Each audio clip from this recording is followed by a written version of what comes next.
Water management in ancient India. I, Dr. Krishnan Bhatt, would like to speak on water management in ancient India.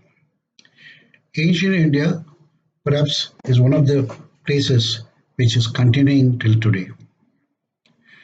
We know the history of river valley civilizations, the four river valley civilizations, which were very famous: the Indus, the Egyptian civilization, the Sumerian civilization, and the Chinese civilization. Apart from this, today almost we have only one civilization that is continuing, and that is Indus civilization. The Indus Valley artifacts and excavations show a remarkable capacity for water management. The Indus Valley had detailed plans for water management in form of drainage systems and drinking water supply, apart from having very geometrical precision wise streets and layouts for different classes. Excavations prove that the Indus Valley had detailed water management procedures, including during flooding season.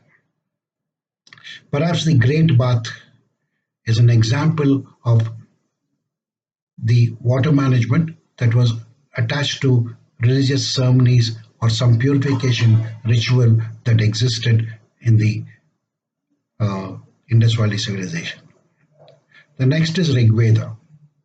During the Vedic times, the Rig Veda mentions detailed descriptions of rivers, canals, and water systems, and also gives instructions on water management in different areas. The knowledge of water conservation and water use, including the annual flooding season, is quite surprising based on Rigvedic writings. The Rigvedic civilization was also aware of flooding that took place annually of the Saraswati and Ganga rivers. Next comes the Mauryan Empire. The Mauryan Empire has detailed accounts of water management, particularly from the Arthashastra. The Arthashastra talks about canals, reservoirs, water management system, and other aspects which are mentioned in the texts. It also appears the government had some sort of municipal system for managing and conserving water bodies and also supplying of water through canals and reservoirs which were annually maintained. We can also see that there are government officials who are appointed to maintain them, and some sort of tax and levies were collected from farmers and other users who were using water. Next to the Rig Veda, we come to Mauryan Empire, and then we came to understand how water was managed during those times. Perhaps the most important learning that we get from water conservation and groundwater management are the stepwells of Rajasthan and the Baulis of Gujarat, which showed how deeply people were connected with the environment to preserve water. The annual monsoon season was so well known, and they understood how to harness these resources throughout the year for water usage. The stepwells are even alive today in Rajasthan and in some parts of Gujarat. So it shows the geniusness and the ingenuity of the people. And also, a lot of excavations show a series of bore wells interconnected to each other in some parts for collection of rainwater and putting up or increasing the water table of the groundwater levels.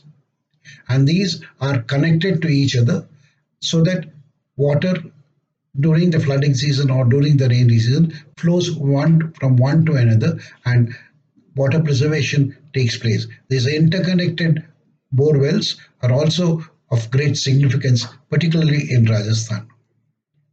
The next we come to is South India, where the Cholas between the 5th and 7th century showed a remarkable capacity to harness water and build dams for agriculture and other purposes.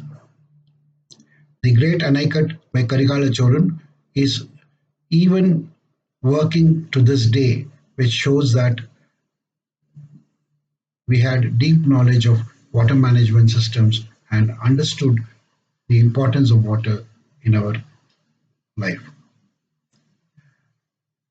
The presence of Kalyanis or Tepakolams in all South Indian temples is a testimony to show how importance was attached to water management and water preservation. Even today, we have a lot of old villages which have a water tank right before the village starts for supply of rainwater.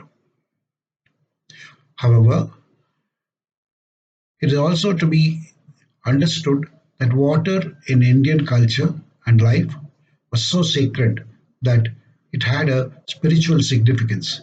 So, therefore, all rivers and water bodies had a lot of spiritual attachment to them, and the spiritual dimension was one of the aspects that the culture imparted to treat water bodies with respect and have sacredness attached to them.